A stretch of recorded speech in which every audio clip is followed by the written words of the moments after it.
आज कस के अपनी कुर्सी की पेठी बांधिएगा, क्योंकि आज पैसा बरसने वाला है। अब ये आपके ऊपर है कि आप कितना बटोर लेते हैं, या बटोरना कैसे वो कितना समझ लेते हैं। अब देखिए, बड़ी बात यह है कि मार्केट में कैश का फ्लो तो है, कोई अपने घर ले जाता है, कोई गंवा के चला जाता है। तो पैसा कमाने का शेयर मार्केट से या म्यूचुअल फंड के थ्रू किसी भी तरह अगर आप पैसा कमाना चाहते हैं तो उसका थंब रूल क्या होना चाहिए? क्या आपको शेयर मार्केट में प्रवेश करना भी चाहिए? म्यूचुअल फंड क्या आपके लिए बना भी है? और अगर आप सोचते हैं कि ये चीज़ें आपके लिए नहीं हैं, तो फिर सही क्या है? यही आज हम समझने वाले हैं। जो मेरे साथ एक्सपर्ट आज पॉडकास्ट में मौजूद हैं, मतलब बोर्डिंग पास जिन्हें मैं देने वाली हूँ, वो ट्रेडर हैं।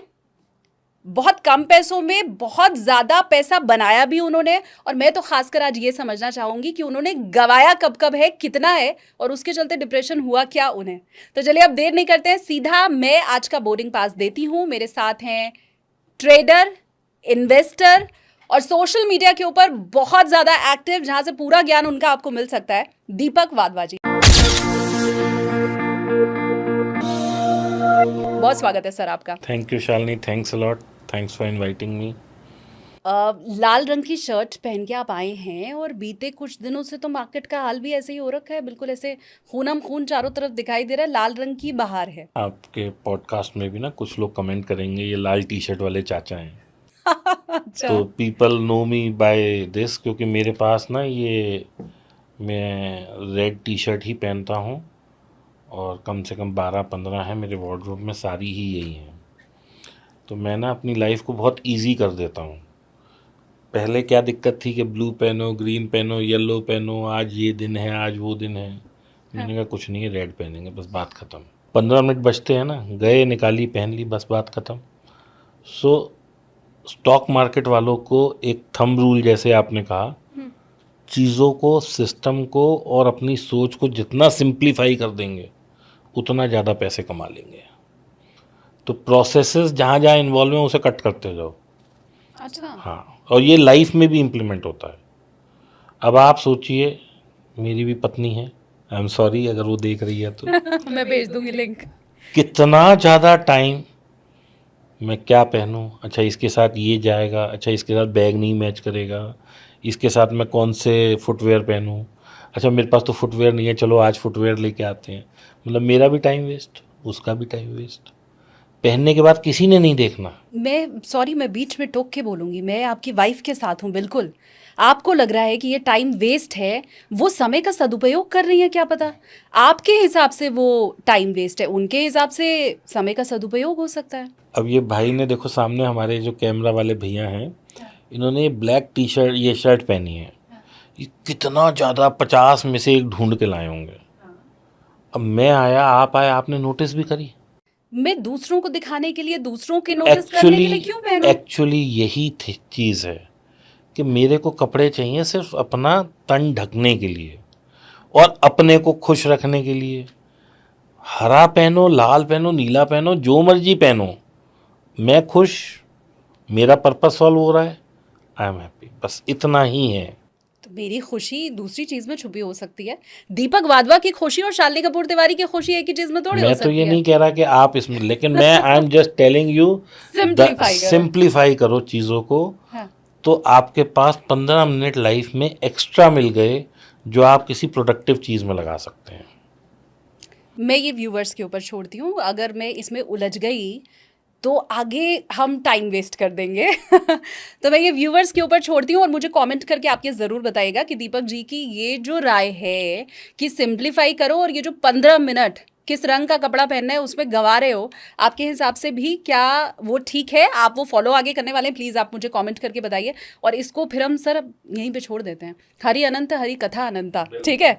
तो आप मुझे आप ये बताइए, सीधा सिंप्लीफाई करते हुए, मेरा व्यूवर जो पहली बार आज आपको देख रहा है मेरे इस पॉडकास्ट में, पहले शायद देख चुका होगा, मेरे पॉडकास्ट में पहली बार देख रहा है, तो वो कैसे सिंप्लीफाई करे, और 3 रूल आप उसको बता दो जो अभी तक मार्केट में नहीं उतरा है कि क्या होना चाहिए।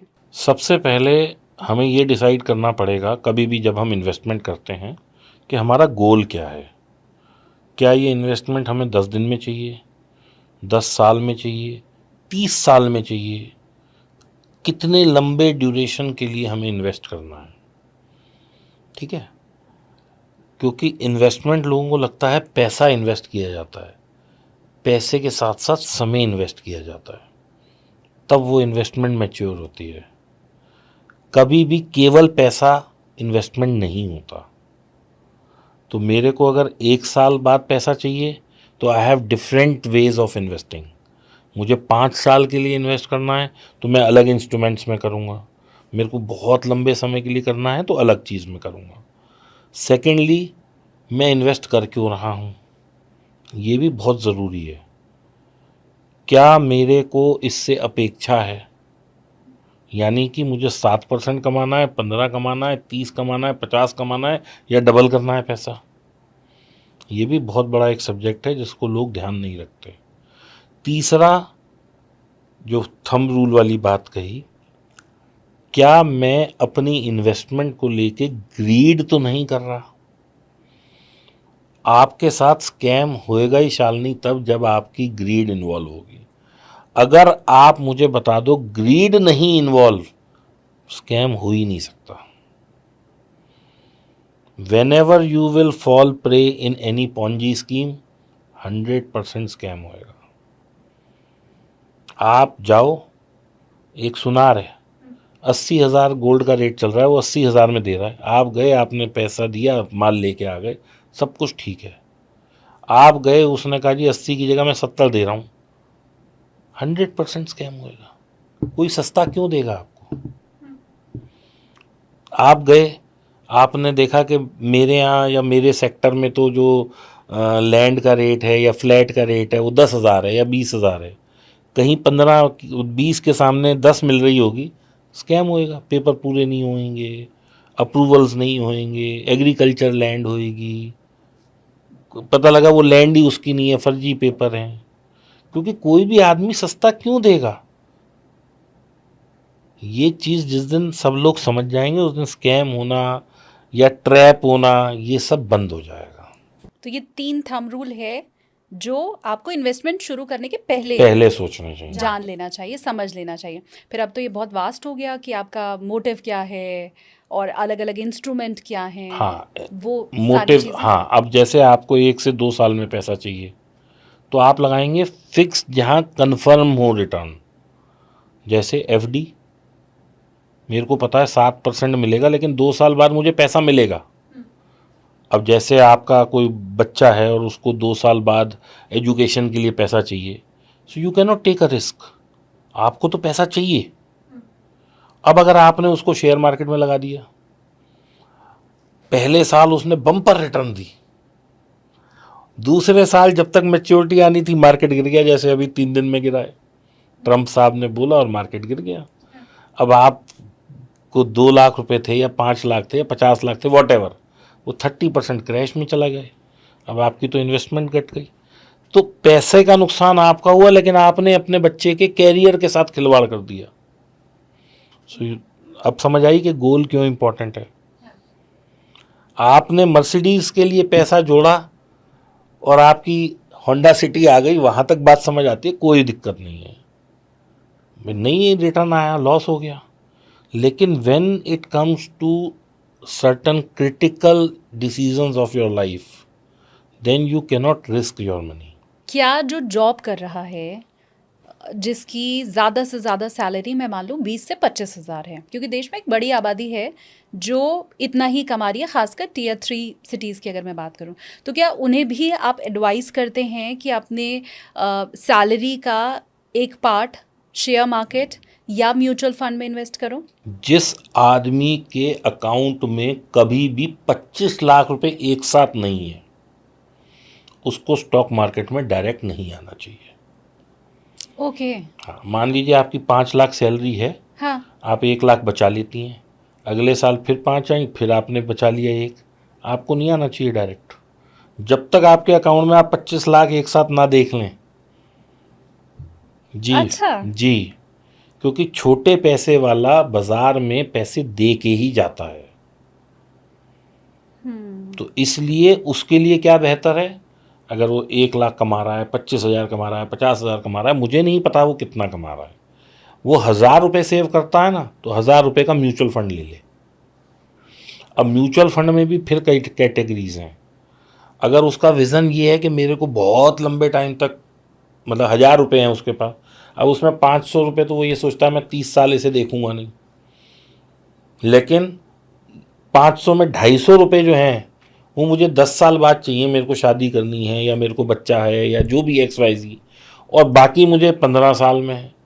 तो जो बहुत लंबा समय है उस पर ही should take the highest risk, क्योंकि वहाँ पे क्या है, हमारे पास टाइम है। गिरे, लुढ़के फुड़के, फैक्ट्री बंद हो गई, कंपनी बंद हो गई, म्यूचुअल फंड में जिस स्कीम में लगाया था वो नहीं चली, हमारा बहुत लंबा टाइम है, 20-30 साल बहुत लंबा है। इसमें कई रिसेशन आएंगे, कई कोविड आएंगे, कई सुनामी आएंगी, कभी बाजार गिरेगा, कभी क्रैश होएगा, कभी ट्रम्प साहब कुछ बोलेंगे, कभी चाइना कुछ बोलेगा, मतलब सब चीज़ को ओवरकम कर लेगा 30 साल का पीरियड।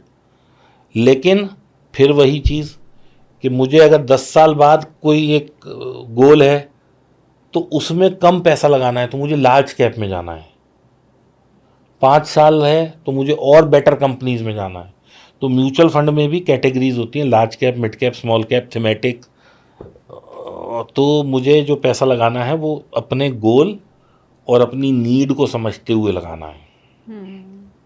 आपकी बात से मुझे ये चीज़ तो समझ में आई। मैं व्यूवर्स के साथ भी डेटा शेयर करूं। सेबी का डेटा है जिसके मुताबिक देश में हर साल 85 to 90% लोग ऐसे हैं जो क्विट कर देते हैं शेयर मार्केट में इन्वेस्ट करने के बाद बहुत जल्दी, 6 महीने 8 महीने के अंदर, और वो क्विट कर देते हैं। तो मुझे लगता है वो वही होंगे शायद जो आप बता रहे हैं कि 25 लाख अगर आपके अकाउंट में नहीं पड़े हैं तो शेयर मार्केट में डायरेक्ट निवेश मत करिए। तो ये शायद वैसे ही लोग होंगे, और ये एक बहुत बड़ा ज्ञान मुझे तो मिल गया, आप भी नोट करते चलो साथ के साथ।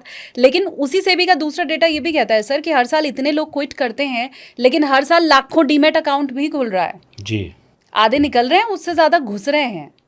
तो उनकी भी तो ये फिर तो साइकिल है, प्रभु ने क्या कहा है, नए लोग आएंगे, पुराने ऊपर जाएंगे, फिर आएंगे, फिर ऊपर जाएंगे। तो ये तो जीवन चक्र है, चलता रहेगा। हाँ, लेकिन मेरी कोशिश यही है, आज मैं आपके साथ जो पॉडकास्ट कर रही हूँ, कि जो बाहर आए वो देखो मैडम, ऐसा है, हम ना जब स्कूल कॉलेज में थे तो एक दिन सिगरेट पी रहे थे। आई डोंट प्रमोट स्मोकिंग, मैं करता भी नहीं हूँ, लेकिन यंग बच्चे होते हैं, सब करते हैं, हमने भी।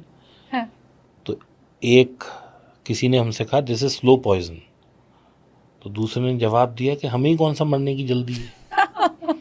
तो हर बच्चा, हर किसी को ऐसा लगता है कि मेरे अंदर वो ज्ञान है कि मैं इस मकर जाल को क्रैक कर सकता हूँ।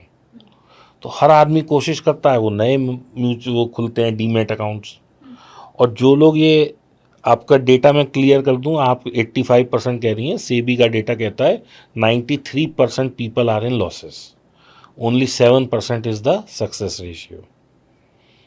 तो 93% लोग लॉस लेते हैं, वो बेचारे कोशिश करते हैं 1 साल 2 साल 3 साल, वो खेप बाहर निकल जाती है, नए लोग आ जाते हैं। तो ये चलता रहता है, ये विशियस सर्कल है, क्योंकि ग्रीड एक ऐसी चीज़ है जो कभी ख़त्म नहीं हो रही लोगों की। मैं, आप, हमारे जैसे 10 पॉडकास्ट 50 पॉडकास्ट में मैंने बोला है, लेकिन जिसको लालच करना है वो करेगा। तो this will keep on continuing, और इसका कोई इलाज नहीं है। पुराने लोग लॉस ले लेके बाहर जाते जाएंगे, नए लोग फिर मार्केट को आजमाने आएंगे। 100 में से कोई 1 2 या 7 लोग तो हैं ही जो सक्सेसफुल हो जाएंगे, बाकी 93 फिर बाहर निकल जाएंगे, फिर 100 नए आ जाएंगे। तो ये चलता रहेगा। मैं व्यूवर से भी चाहती हूँ कि आप ये 93% वाली कैटेगरी में हैं जो लॉस उठा रहे हैं, तो वो हमें कमेंट करके बताइए साफ साफ। और अगर आप वो 7% वाली कैटेगरी में, तो वो भी हमें बताइए कि हाँ जी हम तो प्रॉफिट में हैं और सालों से निवेश किए चले जा रहे हैं। हाँ, साफ साफ क्योंकि हम किसी का अकाउंट चेक करने आ नहीं सकते। लेकिन सर, अगर हम ये कोशिश करें कि हम उस 7% में प्रवेश कर जाएं, या वो 7% क्या करते हैं जो वो फायदे में रहते हैं। मैं ये मान के चल रही हूँ किस्मत भरोसे तो नहीं होगा, कुछ तो स्ट्रैटेजी उनकी होती होगी जो आपके थ्रू मैं क्रैक करने की कोशिश कर रही हूँ। तो उस 7% वाले में अगर एंट्री लेनी हो तो कैसे ले सकते हैं, क्या करते हैं उसमें? हाँ शालिनी, आप क्या करती हैं? आपने मुझे अभी कुछ 2 मिनट पहले इंट्रोडक्शन में बताया था। हाँ, कि कुछ आप जर्नलिस्ट वगैरह या क्या कुछ तो कोई कोर्स वोर्स करा था आपने उसमें? हाँ। क्या करा था? मास कम्युनिकेशन का कोर्स किया था। पढ़ लिख के आई थी आप? हाँ, डेफिनेटली। सच बताइए, डिग्री विग्री है आपके पास? मैं गोल्ड मेडलिस्ट हूँ सर, मुझे गोल्ड मेडल मिला है अपने बैच की, मैं टॉपर हूँ सोने का था या पानी चढ़ा हुआ था? सर। टॉपर तो चलो, टॉपर है, टॉपर। हाँ। तो क्या किया था आपने? मतलब 10th के बाद होता है ये कोर्स, 12th के बाद होता है क्या? मुझे मैंने ग्रेजुएशन के बाद किया था। ग्रेजुएशन के बाद। हाँ, पोस्ट ग्रेजुएशन डिग्री है मेरी। तो ग्रेजुएशन का मतलब हो गया कि आप 3 साल सर तो पढ़ी मैं हैं। होस्ट हूँ, आप से सवाल मुझे पूछना है, हाँ, आप मैं interviewer इसीलिए हो। क्योंकि मैं ऑडियंस की जिज्ञासा को क्लियर करने जा रहा हूँ। हाँ, ठीक है। तो 3 साल का आपने पहले तो ग्रेजुएशन किया ग्रेजुएशन होगा। मेरा दूसरी स्ट्रीम में इकोनॉमिक्स ऑनर्स है। अच्छा उसके अच्छा, बाद इकोनॉमिक ऑनर्स। हाँ, अरे तो इकोनॉमिक्स यू ऑनर्स कैन है be. From Banaras Hindu University. My God, आप तो बहुत एजुकेटेड लगती हैं। और उसके फिर बाद पोस्ट ग्रेजुएशन मैंने किया है तो वो कितने साल लगाया आपने? 2 साल। अच्छा, फिर उसके बाद आते ही अपना न्यूज़ चैनल खोल लिया आपने? नहीं सर, पहले इंटर्नशिप की। इंटर्नशिप भी करी? अरे राम। मैं समझ रही हूँ आप आगे किधर बढ़ रहे हैं। हाँ, इंटर्नशिप की कितने सर। टाइम की? मेरे 2 अलग अलग चैनल में की है, रीजनल चैनल में की है, वहाँ 6 महीने मान लूँ? नहीं, 4 महीने रीजनल चैनल में की, फिर IBN 7 में मैंने 1 महीना इंटर्नशिप की। तो मैं 2.5 साल की पूरी जर्नी मान लूँ? हाँ, 2.5 साल आपने लगाए? कुछ पापा मम्मी के पैसे भी लगवाए होंगे अपने लगाए। पढ़ने में? हाँ, अपने लगाए। अपने लगाए, चलो जो भी करा। हाँ, लेकिन पैसा भी लगाया, टाइम भी लगाया, एफर्ट भी लगाया और सीखा भी। जितने 93% लोग लॉस में हैं, उनमें से 93 का सर्वे करो, उनसे पूछो how much time they have given to learn, how much dedication they have shown in learning stock market, कितनी स्ट्रैटेजीज उन्हें आती हैं, क्या उनके गुरु यूट्यूब हैं। जो लोग कहते हैं मैंने यूट्यूब से सीखा है, आपने सीखा है यूट्यूब से? कुछ नहीं सीखा। तो बहुत सारे ट्रेडर जो होते हैं वो कहते हैं कि हमने सर यूट्यूब से सीखा है। तो अच्छा। मेरा उनसे पहला सवाल ये होता है, भाई तुम्हारे घर में बच्चे हैं? तो वो कहते हैं सर ये कैसा कोरिलेशन है? क्योंकि मैं ना बड़ा तर्क वितर्क पे बात करता हूँ, मैं कोई भी बात बगैर एग्जाम्पल के कर ही नहीं सकता। तो वो कहते हैं हाँ सर बच्चे हैं। तो मैं उनसे कहता हूँ कि बच्चों को स्कूल भेजते हो या यूट्यूब से ही पढ़ा लेते हो? तो बोले नहीं सर स्कूल भेजते हैं। मुझे आज तक पूरे हिंदुस्तान में एक व्यक्ति ऐसा नहीं मिला जिसने कहा हो सर ये मेरा बच्चा 5 साल से अब ये 15-20 साल का हो गया और मैंने इसको MBA कराया है यूट्यूब पढ़ पढ़ के। तो वहाँ भी एजुकेशन है, यहाँ भी एजुकेशन है। बच्चा कुछ नहीं पढ़ेगा तो भी बाप की संपत्ति से पूरी जिंदगी सब मजे से काट सकता है, ठीक है। लेकिन अगर मैं सक्सेस से मेरा फेलियर हो गया, यानी कि मैंने स्टॉक मार्केट में फेलियर हो गया मैं, और मैं कहीं इस एडिक्शन से नहीं निकल पाया, तो वो बच्चा जो MBA करने वाला था मैंने उसका कैरियर भी खराब कर देना है। तो हाउ इम्पॉर्टेंट इज एजुकेशन? तो people are the biggest mistake that people are doing is, एक they don't have educate money, छोटा छोटा पैसा लेके आते हैं। दूसरा बगैर एजुकेशन के आते हैं।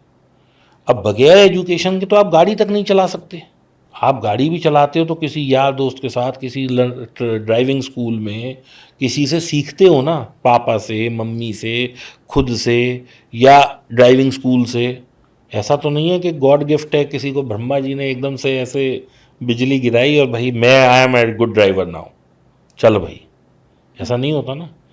So when learning is needed at every stage of your life, why not stock market? एक डॉक्टर है उसको आज 10 साल लगते हैं अपना क्लिनिक खोलने में के लिए। एक इंजीनियर 4 साल की इंजीनियरिंग करने के बाद 4 साल बेकार घूमता है, तब कहीं जाके बेचारे की नौकरी लगती है।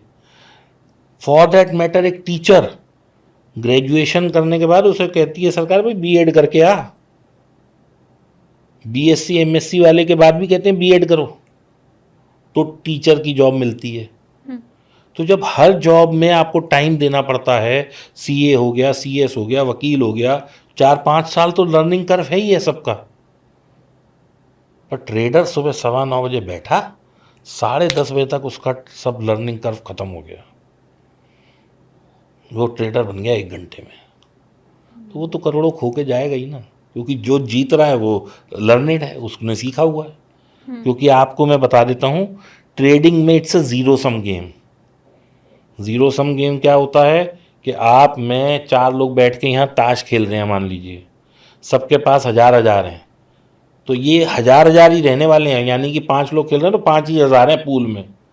अब वो कभी आप जीत गई, कभी मैं जीत गया, कभी ये जीत गया, कभी वो जीत गई। अब ये बात अलग है कि आप जीत गए, आपने कहा चलो चलो भाई लेट हो गए, अब घर जा रहे हैं, लेकिन वहाँ पे पैसा सीमित है, पैसा बढ़ नहीं रहा। ट्रेडिंग में, इन्वेस्टिंग में पैसा बढ़ रहा है, बट ट्रेडिंग में पैसा सीमित है। It's a zero sum game. मेरा पैसा आपके पास, आपका पैसा किसी के पास, किसी का मेरे पास, यही सब मतलब चेंज ऑफ हैंड्स हो रहा है। तो जो आपसे ज़्यादा समझदार है, जो आपसे ज़्यादा पढ़ा लिखा है, जिसने एजुकेशन ली है, वो ले गया पैसा आपका। तो ये तो दीपक सर पता चल गया कि पढ़ाई करके घुसना है, लेकिन इसका जवाब मुझे लगता है उतना आसान नहीं है जितना आपने मुझसे पूछा कि तुमने क्या पढ़ाई की है और मैंने बता दिया कि मैंने ये पढ़ाई की है। मुझे लगता है किसी भी दूसरी स्किल को सीखने के लिए कोर्स जितना आसानी से मार्केट में अवेलेबल है, ये वाला ज्ञान देने का कोर्स बहुत कम अवेलेबल है। मैडम अभी आपने कोर्स और जॉब के बीच में एक वर्ड यूज़ किया था, हाँ, इंटर्नशिप। तो बस आप जो अच्छा ट्रेडर है उसके पास जाके सीखो। भाई जो भी आज काम कर रहा है उसको इंटर्न्स की ज़रूरत है, क्योंकि आदमी जब सक्सेसफुल होता है तो वो सोचता है यार मैं किसी से करा लूँ, आलस आने लगता है उसे। ठीक है, तो बस आप इंटर्न्स हायर करो, लोग आए सीखें और अच्छे ट्रेडर बने। अगर कहीं स्कूल कॉलेज नहीं है तो दिस इज़ अ वे। हाँ, करो। क्या ये फार्मर का बच्चा क्यों फार्मर सही बनता है? क्योंकि उसके पापा उसे नॉलेज देते हैं। और जो ज़्यादा पैसा कमाता है वो कहीं पूसा इंस्टीट्यूट इधर उधर से जाके सीख के आता है, वो हाईटेक फार्मिंग में चला जाता है। और इन सब से भी ज़्यादा वो पैसा कमाता है जो बाप की ज़मीन ही बेच देता है। हाँ। तो ये है। तो क्या ये फुल टाइम है इंटर्नशिप जैसा आपने बताया? क्योंकि देखिए सर, मेरी तो अभी फ़िलहाल यही कोशिश है कि मैं कम से कम ये अवेयरनेस तो फैला ही सकूं कि आप गलत कर रहे हैं और इन्वेस्टमेंट आपको कैसे करना है। क्या एक फुल टाइम जॉब करने वाला या बिजनेस करने वाला, दुकान पे बैठा हुआ आदमी, या वुमेन एम्पावरमेंट हो रहा है, अब तो महिलाएं भी निवेश कर रही हैं, तो क्या आपने ये जो इंटर्नशिप की बात की, क्योंकि मेरा तो सर फुल टाइम था, हम एग्जाम्पल से चूँकि सीख रहे हैं आपसे, तो ये क्या फुल टाइम है? बिल्कुल full time. Trading is a full time job, investing is a full time learning. Okay. हाँ, आप देखिए, जब हम ट्रेडिंग या इन्वेस्टिंग की बात करते हैं तो हम ज़िंदगी का सबसे जो अहम पार्ट है हमारा, और मैं फिर आपसे सवाल पे आता हूँ, ज़िंदगी का सबसे अहम चीज़ क्या है आपके लिए? ये मुझे लगता है थोड़ा मुश्किल, ट्रिकी है। आप नहीं कुछ नहीं, पूछ ट्रिकी रहे नहीं है, बहुत आसान है। हैं? मतलब किस सेंस में आप पूछ रहे सबसे हैं? ज़्यादा इम्पोर्टेंट आज लाइफ में क्या है किसी भी आदमी के लिए? नहीं, मैं समझ नहीं पा रही, क्योंकि इसका जवाब शायद कुछ लोगों के लिए फैमिली हो सकता है। अरे वो आप किसी सब चीज की बात कर रहे हैं? पैसा हम है जी, सीधी सी बात अच्छा, है। आप ऐसे बोलो ना फिर। हाँ ठीक है, ओके। सबसे ज़्यादा इम्पोर्टेंट लाइफ में आज पैसा है। मैं उन लोगों को निहायत बेवकूफ़ कहते हूँ जो कहते हैं पैसा भगवान नहीं। पैसा भगवान से कम भी नहीं है। आप बीमार हो जाओ, करते रहो भगवान भगवान भगवान, डॉक्टर इलाज कर देगा? नहीं करेगा ना।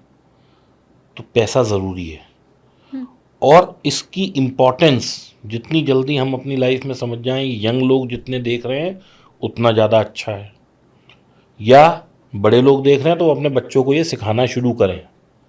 There is a lot of gap in our education system. We are producing MBA finance के प्रोडक्ट हम प्रोड्यूस कर रहे हैं, लेकिन हम पर्सनल फाइनेंस पे कोई कोर्स नहीं ला रहे।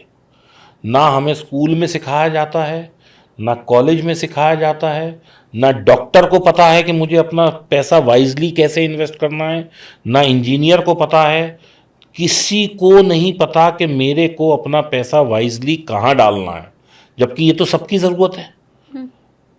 इंजीनियर की भी ज़रूरत है, डॉक्टर की भी ज़रूरत है, कार वाले की भी ज़रूरत है, मैकेनिक की भी ज़रूरत है, दुकानदार की भी ज़रूरत है, किराने वाले की भी ज़रूरत है, सबकी ज़रूरत है। तो ये जो गैप है कि हमारे को पर्सनल फाइनेंस बताया ही नहीं जाता। आज की तारीख में मैं आपको एक ऐसा तरीका बताता हूँ कि कोई भी बच्चा जो आज 18-19 साल का है और उसकी पहली जॉब लग गई है, और मैं मान के चल रहा हूँ कि उसकी जॉब 20-25 हज़ार की लगी है, अगर वो अपनी लाइफ में से केवल 5,000 रुपये महीना 5,000 रुपये महीना आज से शुरू करके आने वाले 30 साल तक डालता है, यानी कि by the time he is 50, क्योंकि अभी 18-19 का है, मैं 20 मान लेता हूँ, और अगर वो 58 तक डाल लेता है, यानी कि जो कि हमारे गवर्नमेंट का भी टेन्योर है जॉब का, कि बच्चा 20-21 साल पे जॉब पे लगता है, 58 साल में रिटायर होता है, अगर वो उसे प्रैक्टिकली इस पूरी साइकिल को यूज़ कर लेता है और केवल 5,000 रुपये डालता है, तो by the time he will B 58, he will have at least 10 to 15 crore rupees in his account, जो कि एक अच्छा सम है। अब वो रिटायर हो गया, उसके 2-3 लाख रुपए, क्योंकि अगर 25,000 सैलरी है अभी, तो उस वक्त 3-4 लाख 5 लाख सैलरी होगी, उतने पैसे वो उस फंड में से हमेशा निकाल ले by the till the time he is 100। तो when he will be 100, he will inherit at least 100 CR to his next generation. केवल this is the power of 5,000 rupees. तो ये समझना इतना मुश्किल तो नहीं है, बहुत आसान है। मुझे सेव करना है, मुझे म्यूचुअल फंड में पैसा डालना है, कंपाउंडिंग होती रहेगी, मेरा पैसा बढ़ता रहेगा। बहुत सिंपल सी इक्वेशन है, लेकिन लोग इसे नहीं फॉलो करते। क्यों? उन्हें पॉन्जी स्कीम्स दिखती हैं। 100 रुपये डालो 500 ले लो, 500 डालो 5,000 ले लो। तो ये जब तक आदमी ग्रीड में घुसा रहेगा, स्कैम होते रहेंगे, वो बेवकूफ़ बनता रहेगा, लाइफ के डिसीज़न गलत होते रहेंगे, और at the end of the day वो कहेगा यार मैं तो नौकरी पेशा था, 20-25 हज़ार से शुरू किया था, 2-2.5 लाख पहुंच गया, इतनी फैमिली प्रेशर है, ये है वो है फलाना ढीकड़ा, और मेरे तो सेविंग ही कुछ नहीं, हम तो सर्विस क्लास हैं। वो अपने आप को अपने मतलब ज़िंदगी को रो देगा 1 मिनट में। उससे पूछो क्या तेरे पास 5,000 रुपये भी नहीं थे महीने को इन्वेस्ट करने को? वो कहेगा थे। तो क्यों नहीं करे? This is what is missing. हर किसी को ये सोचना चाहिए कि मेरा छोटा सा कंट्रीब्यूशन कितना बड़ा मेरे को हो सकता है। मुझे इसी पे एक एग्जाम्पल याद आ रहा है सर। मेरे जो पहले बॉस थे, उन्होंने अनिल सिंघवी जी बिजनेस में, उन्होंने एक बड़ा अच्छा एग्जाम्पल दिया था। उन्होंने ये कहा था कि अब तो सिंगल चाइल्ड का ज़माना है, एक बच्चा सबका है, उसे पैदा करके उसे पढ़ा लिखा करके लोग ये सोचते हैं कि बुढ़ापे में वो हमारा खर्चा उठाएगा और हमारी बुढ़ापे की लाठी है। उनका कहना था आपका अगर एक बच्चा है तो आप ये मान लो आपका 2 बच्चा है, जितना उस बच्चे पे आप खर्च कर रहे हो ठीक उतना ही पैसा, मतलब स्कूल के बराबर या बाकी उसकी नीड्स पे आप जो खर्चा कर रहे हो उतना ही आपको इन्वेस्ट करना है। अगर आपका 2 बच्चा है तो आप ये मान लो मेरे 3 बच्चे हैं, तीसरा आप वहाँ अगर 10,000 रुपये लेट से आपके बच्चे की महीने का खर्च है तो आप मान लो कि आपके 2 बच्चे हैं, और अगर आप 20,000 का खर्च नहीं उठा सकते हो तो उनका ही कहना था कि आप अपने बच्चे के ऊपर 5,000 ही खर्च करो, उसको ऐसे स्कूल में डालो जो 5,000 जहाँ पे खर्च हो, और फिर उसके बाद वो जो दूसरा बच्चा आपका तैयार होगा रिटायरमेंट के बाद, फिर आपको पहले बच्चे की जरूरत पड़ेगी नहीं, आप उसके ऊपर बर्डन नहीं। हाँ, ये लाठी नहीं है, लाठी मारने वाला है। ठीक बात। तो ये आपका भी मुझे लगता है बहुत सटीक था कि 5,000 रुपये भी नहीं, और ये तो बहुत छोटा सा कॉर्पस है। लेकिन अब इस पे मेरा दूसरा सवाल है कि हमारे पास जो जानकारी है वो इतनी है कि बैंक वाला फ़ोन करता है और कहता है कि मैडम एक बड़ी अच्छी स्कीम आई है, मैं आपको बताता हूँ आपके बच्चे के लिए, आप अभी से इन्वेस्ट करना शुरू करो, 12 साल बाद जब वो ग्रेजुएशन में जाएगा तो आपको इतना इतना मिलेगा। या हमारे पास सुबह सुबह एक फ़ोन आता है या सोशल मीडिया पे हम ऐड चलता हुआ देखते हैं, तो हमारे पास इतने ही सीमित संसाधन है जिससे हमें ये पता चल रहा है कि निवेश कैसे करना है। तो क्या इसके लिए भी कुछ सीखने की ज़रूरत है? और फिर मेरा उदाहरण आएगा। अच्छा, आपने कभी कोई किराना विराना फल वल कुछ खरीदा है? क्या खरीदते हो आप? मैं तो फल भी खरीदती हूँ, घर का ग्रोसरी किराना सब खरीदती हूँ। तो वो किराने वाला जो है, हाँ, वो आपको सामान देता है, पैसे लेता है या साथ में पैसे देता है?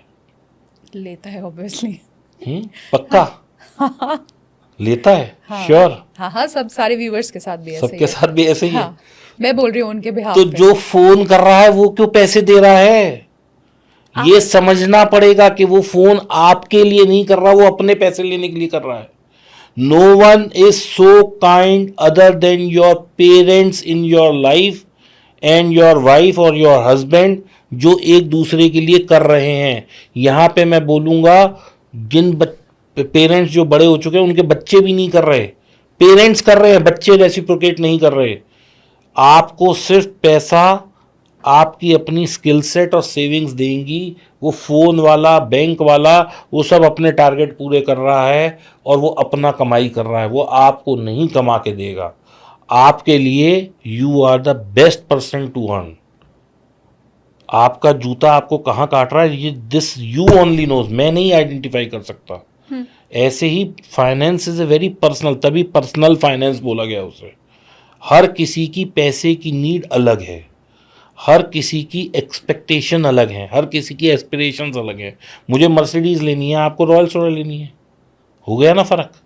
मेरा 1 करोड़ में काम होगा, आपका 12 में भी नहीं होगा। तो आपको क्या चाहिए ये आप डिसाइड करेंगी, उस हिसाब से आप अपनी फाइनेंस प्लानिंग करेंगी। मुझे क्या चाहिए वो मैं करूँगा। लेकिन मैं आपकी ऑडियंस और आपके लिए एक वो कर देता हूँ कि बहुत सारे जो फ़ोन आते हैं कि सर आप ये ले लो, आपको 50,000 रुपये महीना देना है और आपके इतने पैसे इतने हो जाएंगे। तो उस बंदे से सिंपल एक बात पूछो।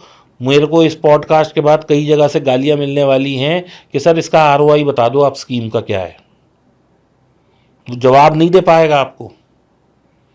क्यों? क्योंकि वो आपको कह रहा है कि 50,000 आपके इन्वेस्ट होंगे, इस पर 15% की रिटर्न आएगी, ये आएगी, वो आएगी। उससे पूछो भाई तू 50 मेरे से लेके गया, 50 ही तूने इन्वेस्ट कर दिए, 50 पे मेरी रिटर्न आ गई, तूने मुझे वापस कर दिया, तो तू, तेरी कंपनी, तेरा बैंक गुरुद्वारे जाते हो लंगर खाने? From where you are getting your salaries?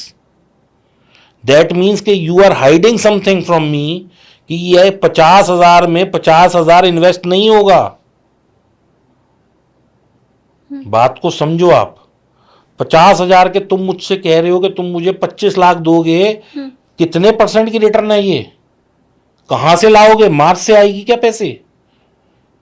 Return का भी एक कैलकुलेशन होती है। बैंक में FD में 7% मैक्सिमम रिटर्न मिलता है। क्यों? बैंक को नहीं पता कि शालिनी जी आई हैं आज तो मैं चलो 50% रिटर्न दे दूं? क्यों 7 देता है? Because money also has a cost. 7 पे आपसे लेता है पैसा और 12, 13, 14 पे बिजनेसेस वाले को दे देता है। तो उसने क्या किया? बीच में 7% कमा लिया। उसे नहीं दिख रहा कि 15%। बैंक से खुद पूछो कि भाई तू FD पे 7% पे क्यों ले रहा है पैसा और उसे 14 पे क्यों दे रहा है? अगर तेरा यही प्रोडक्ट तुझे 25% दे रहा है जैसा कि तू मुझे दिखा रहा है, तो ये 12% पे OD क्यों दे रखी है? इसी को 25 में खुद ही इन्वेस्ट कर लेना और हमें बता दे। बैंक का क्या काम है? पैसा लेंड करना और पैसा लेना। अब वो बैंक एक नया प्रोडक्ट ले आया, म्यूचुअल फंड या जो भी है, या इंश्योरेंस, या जैसी आप स्कीम बता रही हैं, तो इन सब में you will never get more than FD या स्लाइटली हायर देन FD। वो 15%, 20%, 30% वो मिलता है म्यूचुअल फंड में। मैं आप लोगों से सबसे कहना चाहता हूँ, जब म्यूचुअल फंड लेना, जब इन्वेस्टमेंट करनी हो तो म्यूचुअल फंड लें। जब अपनी सुरक्षा की बात हो तो टर्म इंश्योरेंस लें। उस वक्त आपको कन्वेंशनल प्लान नहीं लेने के हर साल 50,000 डालो, 20 साल 16 साल बाद इतने मिलेंगे, वो कभी मिलेंगे ही नहीं। और मिलेंगे भी तो उसकी जब आप एवरेज देखोगे तो वो फेयर वैल्यू से भी कम निकलने वाली है, क्योंकि उसमें हर साल fund management charge, policy charge, फिर उसके बाद जो एक आपकी फ़ीस लगती है लाइफ इंश्योरेंस की, आपकी फ़ीस है वो चार्ज, वो सब वो काटेगा। ठीक है ना? तो even people will not give you a call if they don't have a reason to call you. आपके फ्रेंड्स को छोड़ दिया जाए 2, 5, 10 को, आप मुझे बताओ कितने फ़ोन आते हैं आपके पास पूरे दिन में? उसमें से आधे आते हैं ये ले लो वो ले लो, they have a reason to sell it to you. But other than those, कितने लोग फ़ोन करते हैं आपको कि मैडम मैंने सिर्फ आपका हालचाल पूछने के लिए फ़ोन किया है? Hardly your friends. ठीक बात। ठीक है ना? तो जब आपकी लाइफ में ऐसा है तो हम सबको अपनी लाइफ से क्यों नहीं कंपेयर करते? हम ये क्यों समझते हैं कि मेरे पास तो एक भगवान का भेजा मसीहा आ गया जो मेरे 5,000 या 500 रुपये लगा के मुझे 50 लाख देने वाला है? तो उससे को भाई तू भी तो लगा सकता है ना इतना पैसा, तू अब दिखा मेरे को कहाँ है तेरी। ये सब पॉन्जी स्कीम्स हैं। बहुत बड़े बड़े कमिटमेंट जो लोग करते हैं वो कभी पूरे नहीं होते। 7% की रिटर्न मिलती है जो कि सेफ एंड सिक्योर है एफडी में, 14 से 20% की रिटर्न मिलती है म्यूचुअल फंड में, और इससे ज़्यादा जो कहता है कि मिलती है, हाँ कुछ म्यूचुअल फंडों ने 30% भी दी है, बट वो over a period of very long period. तो बाकी जो लोग कहते हैं कि इतने ले लो उतने ले लो, वो सब पैसे मरेंगे।